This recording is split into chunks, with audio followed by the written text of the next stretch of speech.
Talking about feelings can be tough, especially when you want to be honest but also avoid arguments. What if you could share what's on your mind without it turning into a fight?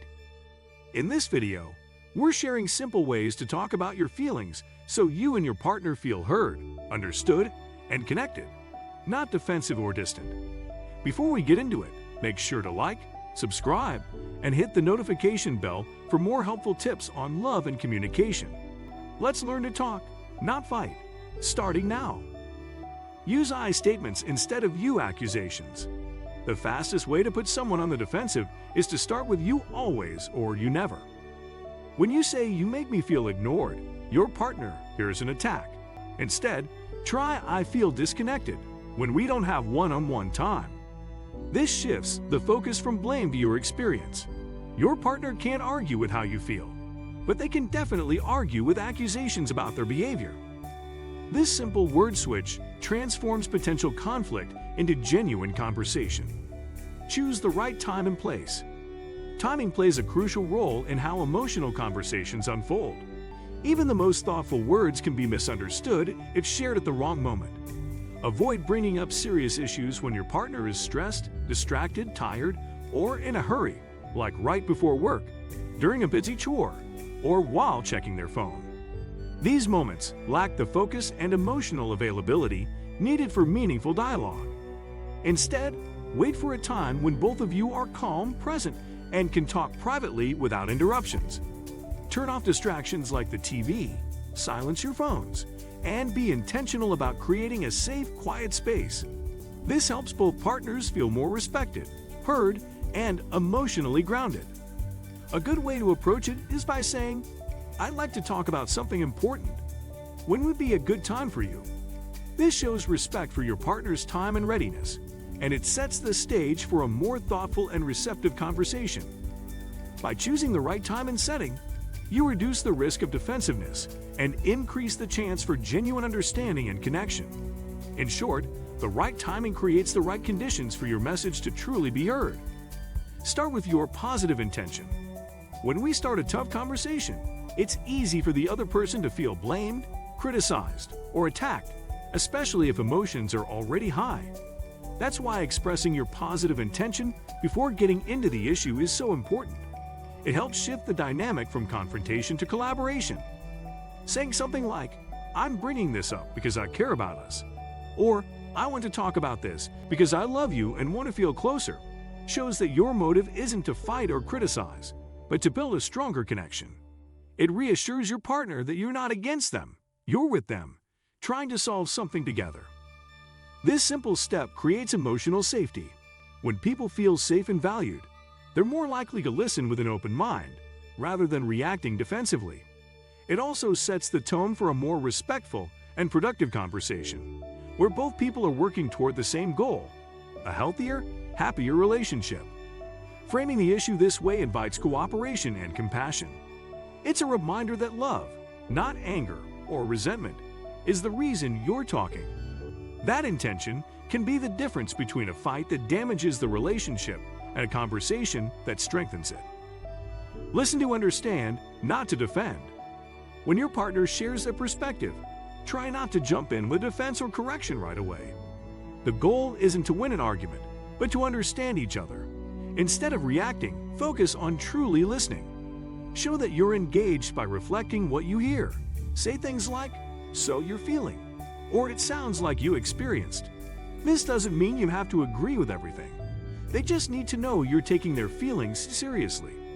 Often, the real reason conflicts escalate isn't because the issue is too big to solve, but because one or both people feel unheard or invalidated. When someone feels truly listened to, their defensiveness drops and they become more open to dialogue. Active listening builds trust, empathy, and emotional safety, which are essential for resolving conflict. Even if you see the situation differently, showing that you understand their emotional experience can shift the tone of the conversation. It turns a potential argument into a chance for connection and healing. So take a breath, listen deeply, and respond with care. It makes all the difference. Take breaks when emotions run high. When a conversation becomes emotionally intense, it's perfectly okay to pause. Saying something like, "I need a few minutes to process this," or "Let's take a break and revisit this in an hour," can help de-escalate tension. This isn't avoiding the issue. It's a thoughtful step toward managing emotions and maintaining healthy communication. During moments of heightened stress, our brains become overwhelmed, impairing our ability to think clearly or respond constructively. This state, often called being emotionally flooded, makes it difficult to listen, empathize, or solve problems. Taking a brief pause allows both individuals to cool down and regain emotional balance. It gives space for reflection, helping each person return with a calmer mindset and a more productive attitude. Instead of saying something hurtful or reacting impulsively, a short break protects the relationship and keeps the conversation respectful. Emotional regulation is not a sign of weakness, but a sign of emotional intelligence.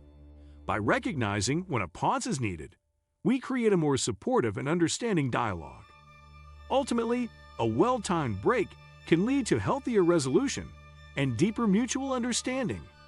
Focus on solutions together. After both partners have openly shared their feelings and perspectives during a disagreement, the next important step is to focus on solving the issue together. Instead of trying to prove who's right or who's wrong, the goal becomes finding a solution that works for both people.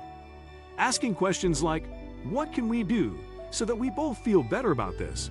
or "How can we approach this differently next time?" helps turn the conversation into a team effort. It shifts the focus from blaming each other to working together to fix the problem. This collaborative approach means you both listen carefully to each other's ideas and concerns and brainstorm possible solutions. It's important to stay open-minded and willing to compromise. Maybe one partner needs to adjust their behavior a little, or you find a new way to communicate that avoids the same conflict in the future. By working side by side to find answers, you build a stronger sense of partnership and trust. Remember, the purpose of these conversations is not to win or dominate, but to deepen your understanding of each other and make your connection healthier. When you approach conflict as a shared challenge rather than a battle, it reduces tension and encourages respect and empathy.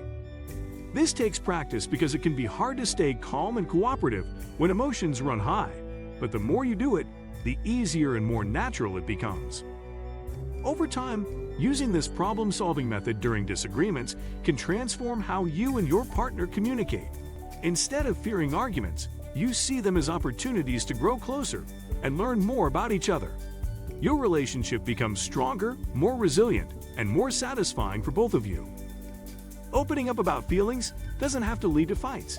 It's all about how you say it. Try these tips and see how your conversations change for the better. If this helped, drop a comment or share your own experiences below. And if you want more tips on building better relationships, don't forget to subscribe and hit the bell. Catch you next time.